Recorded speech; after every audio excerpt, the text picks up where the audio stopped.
Hi, today we're going to talk about chapter 2. This is the first part of our lecture. It's about media literacy in the digital age.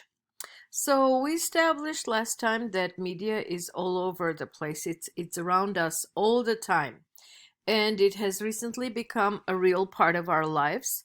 It's not just entertainment, but it does have significance. For example, without media, we would not be able to teach or learn these days. We are also more aware of many aspects of social life, or of political life, of societal life, and we know about audiences much more. We are part of the audience, and we're also authors. So, what does it mean to be a knowledgeable media user? Not just someone who creates and uploads stuff for people to watch or enjoy or to see, to read, to listen to, but what does it mean to consume media in a knowledgeable fashion? Media literacy, as we call it, it is defined by the Aspen Media Literacy Leadership Institute in 1992, is the ability to access, analyze, evaluate, and create media in a variety of forms. I think I misspoke a little. Media literacy is the ability to assess, analyze, evaluate, and create media in a variety of forms. And I believe you need to access in order to assess. So, to evaluate media in its variety of forms, that's media literacy. In our textbook, the process of critically analyzing media content by considering its presentation to evaluate the medium itself, the underlying message, that is the meaning of the media content. What is it really saying? Goals of creating the message. Who created the message? Who created the media content? Who created this cartoon and for what purpose? Its potential or actual effects on audiences. And finally, the regulations that are governing the ownership aspect of the media.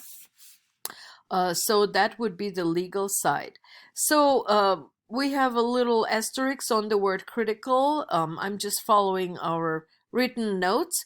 To process something critically, to think critically, does not mean to criticize, but also it means to think sharply, not to be a negative person, but it means using logically informed methods for assessing those points.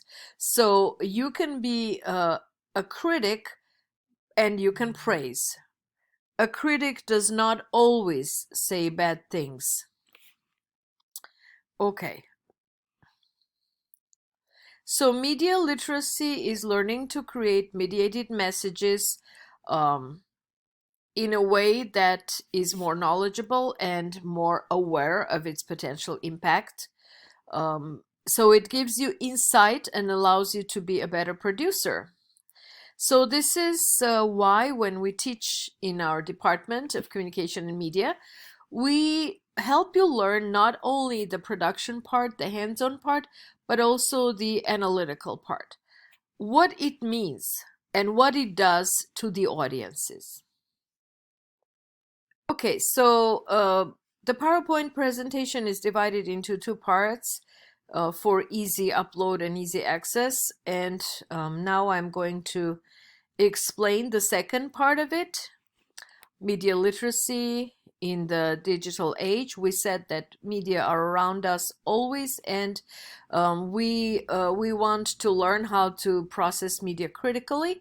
That is not to be a negative person, but to use logic and logically informed, logic-based methods to understand what the media does to the audience and for the audience. Why is it important that we become media literate? Because mediated messages are very persuasive. If you see something on television, it would mean that it has validity. So mediated messages affect our thoughts and behaviors.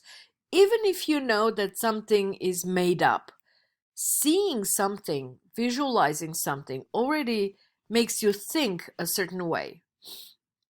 They also make you feel a certain way. We should become media literate in order to feel to feel the right feelings rather than just to follow whatever the message prompts us to feel.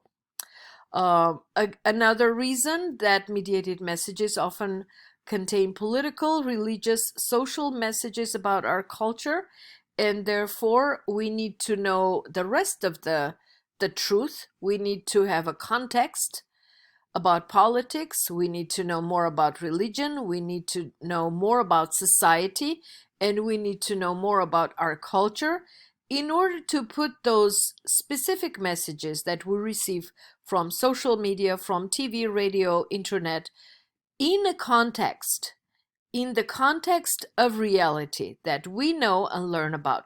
And, let's agree that we're never able to learn everything about the world 100%, but at least to have a context, to know the majority of things out there that most people know or that experts know.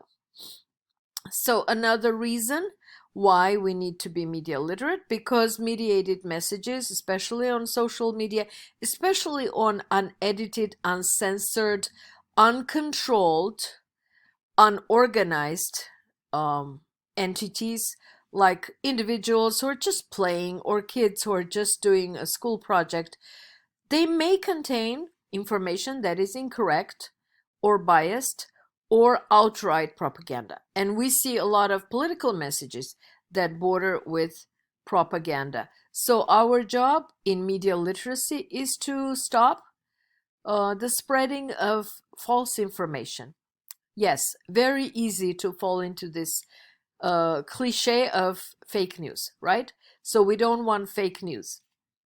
Media, therefore, has a very strong power on society, and media professionals need to understand how mediated messages transform our society by transmitting information to influence audiences, and how you can bend the minds of audiences by bombarding them with the same concept on and on and on, like advertising does. So, to be a professional means to understand the power of media. Another part of media literacy is to understand the ways media exert power through surveillance and through framing. So, we will talk separately about those things, surveillance and framing. Surveillance in media studies, it does not mean having a camera and watching somebody. Surveillance means something else. It is the journalism function of mass media, so it is the watchdog role of media.